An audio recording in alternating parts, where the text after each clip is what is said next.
Hello friends, welcome to my channel. आज हम English के टॉपिक में active voice and passive voice पढ़ने वाले हैं, जो कि हमारी एकेडमिक क्लासेस के लिए काफ़ी इम्पॉर्टेंट है। इवन कॉम्पिटिटिव एग्ज़ाम्स के लिए भी काफ़ी इम्पॉर्टेंट, बोल दोनों में ये इक्वली पूछा जाता है। काफ़ी अच्छा टॉपिक है ये, जिसे हम काफ़ी डिटेल में और अच्छे से समझेंगे ताकि कोई भी क्वेश्चन हमारा गलत ना हो यहाँ से। ठीक है, और मैं ये चाहूँगी कि आप लोग प्लीज़ इसके नोट्स बना लें, और अगर आपको कोई क्वेश्चन कुछ क्वेरी करना है इससे रिलेटेड, कुछ भी प्रॉब्लम आपको डाउट है, तो आप मुझे कमेंट बॉक्स में कमेंट कर सकते हैं।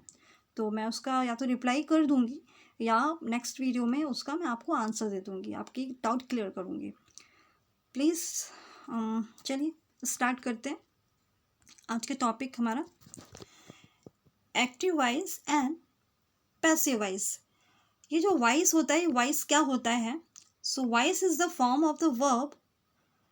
वॉइस वर्ब का ऐसा फॉर्म होता है जिससे ये पता चलता है जो हमारा वाक्य है या जो हमारा सेंटेंस है उसमें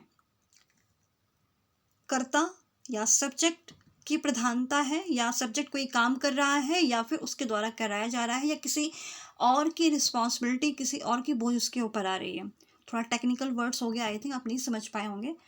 इसको मैं आपको एग्जाम्पल के साथ में स्टार्ट करके बताती हूँ। पहली बात तो ये वॉइस हो गया, उस फॉर्म को हम वॉइस कहते हैं।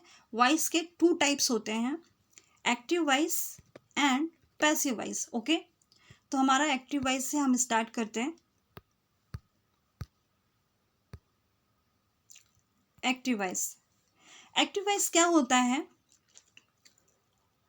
सेंटेंस में वॉइस का ऐसा रूप जिसमें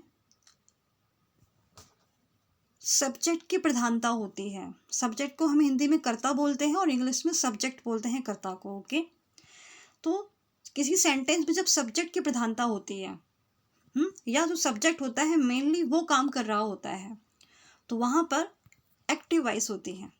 क्या होती है वहाँ पर? एक्टिव वॉइस होती है।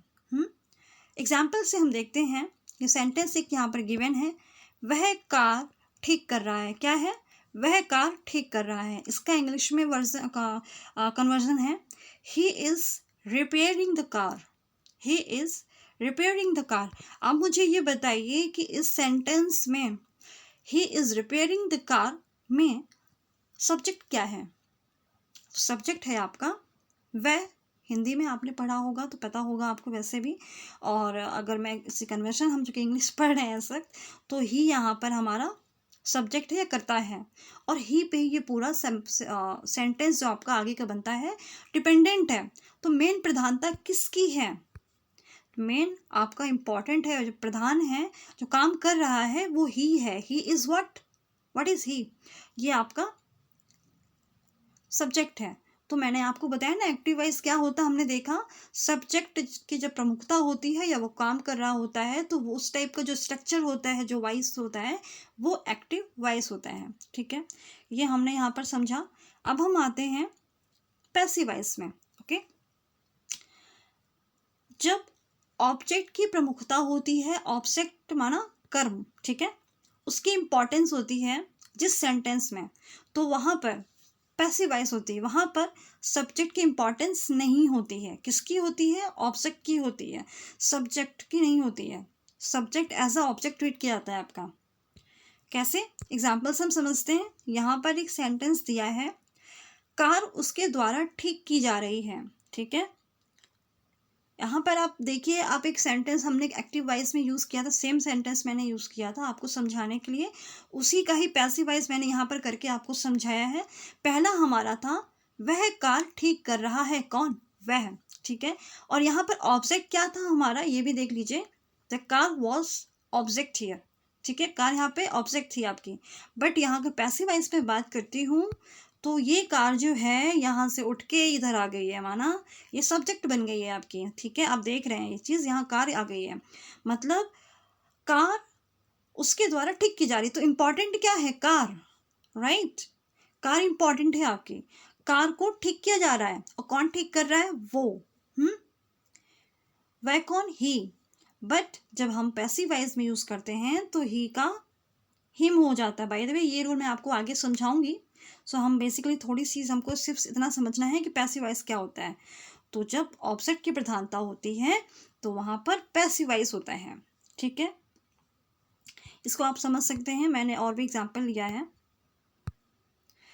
ही सिंग्स अ सॉन्ग, यहाँ पर ये आपका एक्टिव वॉइस है।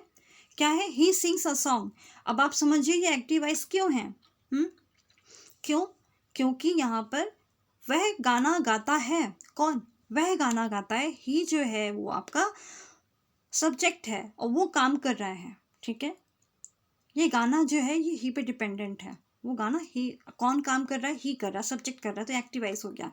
अभी ये पैसिव वॉइस आपको नीचे एक सेंटेंस दिया है जो कि पैसिव वॉइस है। A song is sung by him. A song जो गाना है उसके द्वारा गाया जा रहा है, लेकिन क्या गाना, गाना जो है या सॉन्ग जो है ये इंपॉर्टेंट है। आपके इसके पहले हेल्पिंग वर्ब के पहले ये आपका सॉन्ग आया, तो मतलब ये आपका पैसिव वॉइस हो गया। यहाँ पर जो ऑब्जेक्ट था वो यहाँ पे सब्जेक्ट हो गया पैसिव वॉइस में। तो सिंपल सा है, यहाँ पर एक्टिव वॉइस में सब्जेक्ट की प्रधानता है और पैसिव वॉइस में ऑब्जेक्ट की प्रधानता है। इसे ही active voice and passive voice कहा जाता है। राइट, आई थिंक आप ये समझ चुके होंगे। नेक्स्ट देखते हैं हम। अच्छा, हम एक्टिव वॉइस पैसिव वॉइस पढ़ रहे हैं। अच्छा खासा एक्टिव वॉइस सब्जेक्ट था, हमने इतना दिमाग क्यों लगाना, आखिर पैसिव वॉइस का क्यों यूज़ करते हैं हम? क्यों इतने सारे रूल्स पढ़ रहे हैं कि नहीं ठीक तो है, सिंपल सा वो काम कर रहा था, तो अब वो कोई काम कर रहा है तो मैं क्यों बताऊँ, क्या मुझे करना चेंज करके? तो ये रीज़न है। इसका रीज़न क्या है देखते हैं। Why do we use passive structure? तो इसका फर्स्ट रीज़न देखते हैं। जब सब्जेक्ट का पता ना हो, या ये बताना ज़रूरी ना हो कि काम वह किसने किया है। जब हमें ये ना पता हो कि कोई काम हो गया है वो किसने किया है, या हम किसी के बारे में बताना ना चाहते हो, तो वहाँ पर हम पैसिव स्ट्रक्चर का यूज़ करते हैं। कैसे करते हैं देखते हैं। पहला हमारा सेंटेंस है the mirror was broken yesterday. ये आपका पैसिव वॉइस है। ये शीशा है जो तोड़ा गया कल। राइट, किसने तोड़ा नहीं मालूम, या तोड़ा भी है तो हम बताना ही नहीं चाहते हैं। कोई है नहीं बताना चाहता है कि नहीं मेरे बच्चे ने तोड़ा है, मेरे घर में किसी ने तोड़ा है, फालतू में मार खा जाएंगे। लेकिन हाँ, टूट गया है बता देते हैं, रिपेयर कर लेंगे। राइट, तो मैंने आपको समझाने के लिए ऐसे बोला है। तो यहाँ पर हम पैसिव वॉइस यूज़ करेंगे, मतलब ये स्ट्रक्चर हमारा पैसिव वॉइस में आएगा। ठीक है, बम है, बम ब्लास्ट हो गया, एक्सप्लोर हो गया। ठीक है, तो आपके लिए क्या इंपॉर्टेंट है यहाँ पर? अब कि बम ब्लास्ट हो गया है, एक्सप्लोर हो गया है, वो इम्पॉर्टेंट है। किसने किया नहीं मालूम, हमें करके चला गया, कौन है नहीं पता, लेकिन ये काम जो हुआ है ये बहुत ही डरावना, बहुत खतरनाक काम हुआ है, नहीं होना चाहिए था, तो ये इम्पॉर्टेंट है हमारे लिए। यहाँ पर हम पैसिव वॉइस स्ट्रक्चर का यूज़ करते हैं। या किसने कर दिया हमें पता ही नहीं है, तो हमारे लिए तो सब्जेक्ट इस वक्त यही हो गया ना, तो इस जगह पे हम पैसिव स्ट्रक्चर का यूज़ करते हैं। इसके बाद एक सेकेंड रूल है, क्या? जब कर्ता से ज़्यादा ऑब्जेक्ट यानी कर्म का महत्व है। जब कर्ता से ज़्यादा मतलब सब्जेक्ट से ज़्यादा ऑब्जेक्ट की इंपॉर्टेंस होती है, तो भी हम पैसिव स्ट्रक्चर का यूज़ करते हैं। कैसे? Telephone was invented by Graham Bell. Telephone was invented by Graham Bell. अब टेलीफोन इंपॉर्टेंट है, ये इन्वेंशन हुई है किसकी? टेलीफोन की। हाँ, हमने इनको बता दिया कि ग्राहम बेल थे, उन्होंने इन्वेंशन किया है, बट इन्वेंशन किसकी हुई है? टेलीफोन की। सपोज मैडम है, कोई टॉपिक पढ़ा रही हैं, बोले टेलीफोन के बारे में सब कुछ बता रहे हैं। उसमें सबसे पहले उन्होंने इंट्रोड्यूस किया कि पहले यही बताएंगे कि किसने बनाया, ग्राहम बेल जी ने बनाया उन्होंने। तो लेकिन हमारे मेन टॉपिक क्या चल रहा है? टेलीफोन। तो हम वहाँ पर बाई लगा के इसको बता देंगे, और मेन हम किसको रिप्रेजेंट करेंगे, किसको फर्स्ट पोजीशन में लाएंगे? टेलीफोन को। आई थिंक आप समझ चुके होंगे। तो इन्वेंशन के मैटर में भी हम most of time passive structure का यूज़ कर लेते हैं। आई थिंक आप समझ गए। नेक्स्ट पे आते हैं। There are some general rules to change the voice. ठीक है, वॉइस को मतलब एक्टिव वॉइस से पैसिव वॉइस में जब बदलते हैं तो कुछ हमारे रूल्स होते हैं। इससे ज़्यादा भी कुछ रूल्स हैं माना, टेंसेस के अकॉर्डिंग, सेंटेंस के अकॉर्डिंग क्या रूल्स होते हैं वो हम बाद में देखेंगे, लेकिन कुछ जनरल रूल्स हैं जो आपको पता होने चाहिए उन्हें हम डिस्कस करते हैं। तो पहला रूल है आपका, इस सेंटेंस को एक्टिव टू पैसिव करने पर, मतलब जब हम किसी एक्टिव सेंटेंस को पैसिव वॉइस में चेंज करते हैं तो क्या होता है। एक्टिव का जो ऑब्जेक्ट होता है उसे पैसिव के सब्जेक्ट में के रूप में चेंज करते हैं। मतलब जो एक्टिव सब्जेक्ट होता है, वॉइस होता है, उसका जो ऑब्जेक्ट होता है उसे पैसिव के सब्जेक्ट के रूप में चेंज करते हैं। नहीं समझ में आया ना? सेंटेंस समझते हैं। सेंटेंस यहाँ पर मैंने दो लिए हैं, एक ये है और एक ये है। अभी आप पहले फाइंड आउट खुद करिए कि कौन सा पैसिव वॉइस है, कौन सा एक्टिव वॉइस है। By the way I am going telling you देखिए, जो आपका पहला सेंटेंस मैंने यहाँ पे लिया है, आई सैंग अ सॉन्ग, मैंने एक गाना गाया। किसने गाया? मैंने गाया। सो आई यहाँ पर सब्जेक्ट है, राइट। ये क्या है आपका? Active voice. क्या है ये सेंटेंस आपका एक्टिव वॉइस है। और उसके अलावा एक दूसरा सेंटेंस है यहाँ पर, a song was sung by मी।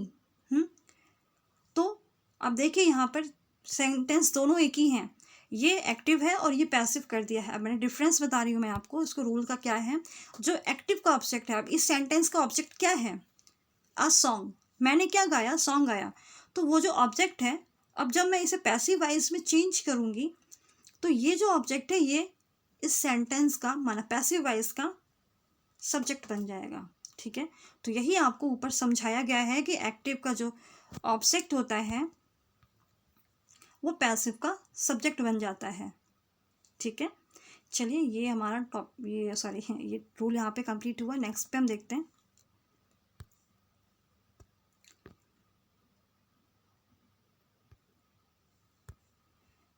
ये क्या कह रहा है?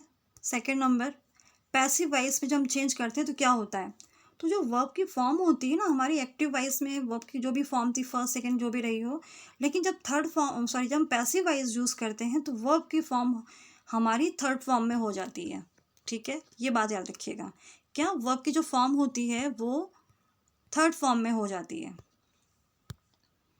और उसके अलावा वर्ब की थर्ड फॉर्म से पहले, ठीक है, वर्ब की थर्ड फॉर्म से पहले is, am, are, was, were, been, being etcetera जो हम यूज़ करते हैं, हैज़, हैव, जो भी है, जितनी भी हेल्पिंग वर्ब्स हम यूज़ करते हैं वो सब हमारे वर्ब के वर्ड्स फर्स्ट फॉर्म के पहले आता है। देखिए मैंने इस तरह शॉर्ट्स में बना के समझा भी दिया है ताकि आप समझ जाएं, आपको ज़्यादा लंबा देखना ना पड़े। शॉर्ट में आप रिवाइज़ करना चाहें तो आराम से कर सकते हैं। तो आई थिंक आपको समझ में आ गया होगा कि वर्ब की थर्ड फॉर्म के पहले हम इज, एम, आर का यूज़ करते हैं और पैसिव वॉइस में वर्ब की थर्ड फॉर्म यूज़ करते हैं। ओके, ये नेक्स्ट पे आते हैं हम थर्ड नंबर पे। ये देखिए मैंने अकॉर्डिंग टू होता है, यहाँ पे टू नहीं लिखा है, आप नोट कर लीजिएगा अपने में।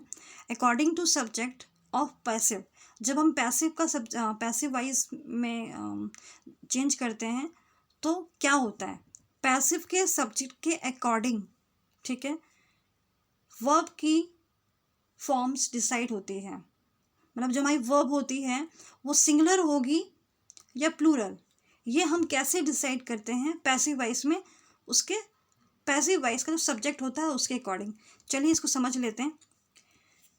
ये देखिए, ये पैसिव वॉइस सेंटेंस है एक, the students are being helped by her. ठीक है, देखिए मैंने आपको बताया था ऊपर एक रूल कि यहाँ पे थर्ड फॉर्म यूज़ होता है। आप देखिए हेल्प का थर्ड फॉर्म हेल्प यहाँ पे यूज़ हो गया है। ठीक है, रूल ये नहीं है लेकिन मैं आपको इससे कनेक्ट करके बता रही हूँ। ठीक है, तो रूल हमारा क्या कह रहा है कि पैसिव वॉइस का जो सब्जेक्ट होता है, ये पैसिव वॉइस का सेंटेंस और सब्जेक्ट हमारा द स्टूडेंट है। ठीक है, द स्टूडेंट है, उसके अकॉर्डिंग जो वर्ब होती है वो सिंगुलर या प्लूरल होती है। अब देखिए इसकी वर्ब क्या है यहाँ पर, are, right. Helping verb are is, ऐसा ही आना चाहिए कुछ। तो आर आएगा या इज आएगा, कैसे डिपेंड, ये किस पे डिपेंड करता है? ये हमारे सब्जेक्ट पे, जो द स्टूडेंट है इस पर डिपेंड करता है। ठीक है, मतलब कहने का मतलब ये है इनके कि पहले हमने एक सेंटेंस था हमारा एक्टिव वॉइस, ऐसे ही ऊपर दिया है, ये सेम सेंटेंस है, इसी का ही ऊपर मैंने एक्टिव वॉइस आपको दिया है समझाने के लिए। She is helping the student, ठीक है, इसको हमने चेंज करके पैसिव वॉइस में लिख दिया, the student are being helped by her. देखिए अगर आप अभी चेंज नहीं कर पा रहे हैं प्रॉपरली तो अभी घबराने की ज़रूरत नहीं है, मैं सिर्फ आपको कुछ रूल्स बता रही हूँ, आगे चल के आप अच्छे से सब पूरे सेंटेंस चेंज कर लेंगे, बस कुछ कुछ रूल्स जो मैं बता रही हूँ वो समझना है आपको। तो she is helping the student, अब शी के अकॉर्डिंग इज़ लगा है इसमें, बट जब हमने पैसिव वॉइस में किया तो हमारा इज़ जो है वो चेंज होगा, ना कि पैसिव वॉइस में करने के बाद ये इसका इज़ बना रहेगा, नहीं, अभी यहाँ पर जो सब्जेक्ट है हमारा होगा उसके अकॉर्डिंग आएगी। तो सब्जेक्ट हमारा द स्टूडेंट हो गया, तो द स्टूडेंट के अकॉर्डिंग हमारी यहाँ पर आर लग गई, ठीक है। यही बस यहाँ पर ये कह रहा है कि पैसिव वॉइस जो होता है उसके अकॉर्डिंग आपका यहाँ पे वर्ब की फॉर्म आती है, और प्लीज़ यहाँ अकॉर्डिंग टू लिख लीजिएगा, ठीक। ये चीज़ आपको समझ में आ गई होगी। नेक्स्ट रूल हमारा 4th नंबर आता है, पैसिव वॉइस में हम बाई का यूज़ करते हैं जब सब्जेक्ट हमारा वर्ब बन जाता है। ये देखिए यहाँ पर जो आपका मी है, मी क्या था पहले आपका एक्टिव वॉइस में आई था, अब ये मी आई जो है ये फॉर्म मैं आपको बाद में समझाऊंगी, ये भी समझाऊंगी, लेकिन सिर्फ समझाना है आपको ये है कि यहाँ पर बाई का यूज़ होता है, यहाँ मी से पहले बाई का यूज़ किया गया है इधर पे, ठीक है। This letter is written by me, ये मेरे द्वारा लिखा गया है, ठीक है। तो आई थिंक आपको ये चीज़ रूल समझ में आ गया होगा, इसके आगे भी कई रूल्स हैं, बट आज की वीडियो में इतने रूल्स आई थिंक काफ़ी हैं। अभी हम नेक्स्ट वीडियो में कुछ और इम्पॉर्टेंट रूल्स हैं उनको देखेंगे, फिर उसके अलावा कैसे हम इंटरचेंज करते हैं टेंसेस के, अलग अलग टेंसेस में सेंटेंसेस में कैसा क्या चेंज होता है वो हम सब कुछ देखेंगे आगे।